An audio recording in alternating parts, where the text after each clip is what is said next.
প্রথম পর্বের অনুষ্ঠান খুব অসাধারণভাবে হলো। তারপরে একটুখানি ওদেরকে সময় দাও, একটু যন্ত্রটা বেঁধে দেবে। আর রূপাঞ্জনটা তোমাদের উদ্দেশ্যে কিছু বলবে। আজ অত্যন্ত পবিত্র দিন।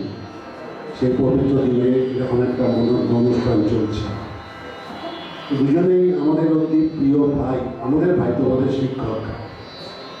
তো আমার শুনতে শুনতে মনে হচ্ছিল যে ঠাকুর মা স্বামীজি লোক বেছে মিশনে পা রাখার সুযোগ করে দেয়। আমার মনে হয় না সাত জন্মের অনেক পুণ্য করলে তবে মিশনের চৌকাঠে পা দেওয়া যায়।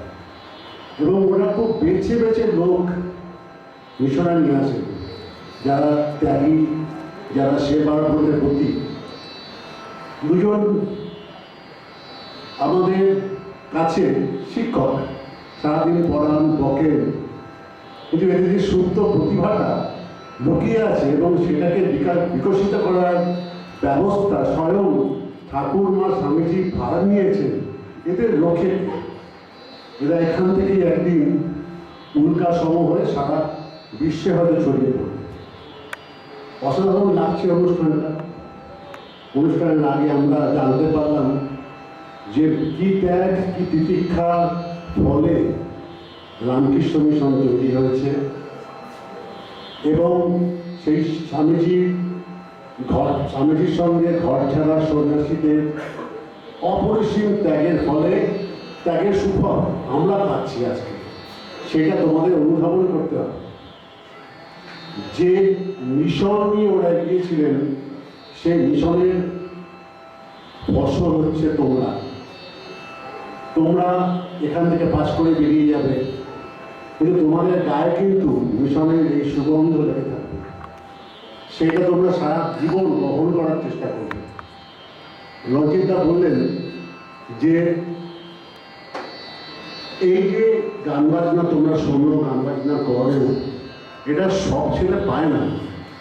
হয়তো 99.98% ছেলেরাই এই সুযোগটা পায় না। তোমরা পাচ্ছ, কাজে লাগাবার চেষ্টা করো। যারা সেতার শেখো, যারা তবলা শেখো, যারা ভায়োলিন শেখো,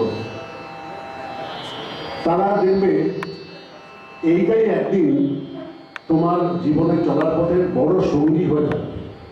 কর্মজীবন তো চলবেই, তার সঙ্গে একটা পাশাপাশি আরেকটা জীবন চলুক। সেটা হতে পারে আধ্যাত্মিক জীবন, সেটা হতে পারে সাংস্কৃতিক জীবন।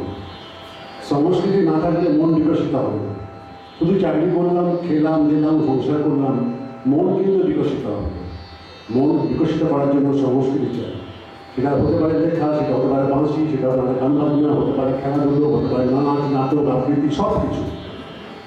আমার মনে হয় তোমরা অনেক ভাগ্যবান, এই সুযোগ পেয়েছো। এই সমস্ত মহারাজদের সান্নিধ্যে আসার, পদতলে আসার সুযোগ পেয়েছো। আমরা প্রত্যেকেই ভাগ্যবান, আমরা সুযোগ পেয়েছি। বিশেষ কিছু বলবো না। সূর্যদার তাপটা একটু ছিঁড়ে গেছে, লাগাতে হচ্ছে, তাই সময় যাচ্ছে।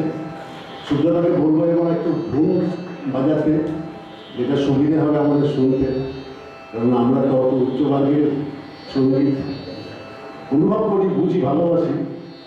নিশ্চয়ই সূর্যদা একটু আমাদের অনুরোধ রাখবে। ধন্যবাদ।